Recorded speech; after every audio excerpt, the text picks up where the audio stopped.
ألا تذكرون قصة الحجاج مع الشبان الثلاثة الذين قضى الحجاج أن يقتلوا؟ قرر الحجاج بدون جريرة وبدون جرم وبدون محاكمة ولا قضاء: اقتلوا هؤلاء، وغادر المكان. صار المسؤول عن قتلهم سوف يقتل إن لم يقتلهم، فسألهم سؤالا: ماذا تريد قبل أن تقتل؟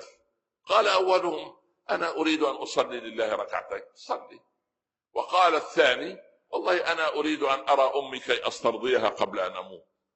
العجيب في الأمر الثالث، قال له: ماذا تريد قبل أن تقتل؟ قال: أنا أريد رأس خروف مشوي وحساء ساخن ورقاق.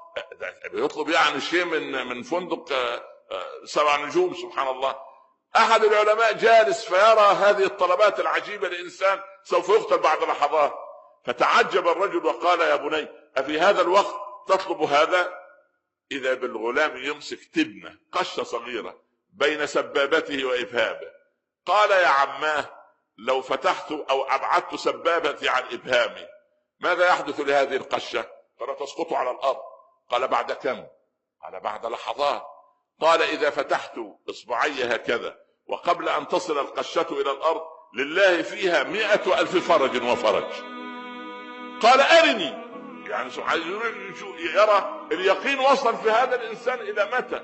ففتح الشاب إصبعيه فصاح صائع بباب المسجد: لقد مات الحجاج. كن مع الله يكن الله معك. أحبتي في الله، إن يقيننا بالله عز وجل لا يتزحزح، ونظرة المؤمن غير نظرة غير المؤمن. المؤمن يرى كما قلت لكم من آفاق عالم الغيب المتسع، وغير المؤمن يرى من ثقب عالم الشهادة الضيق.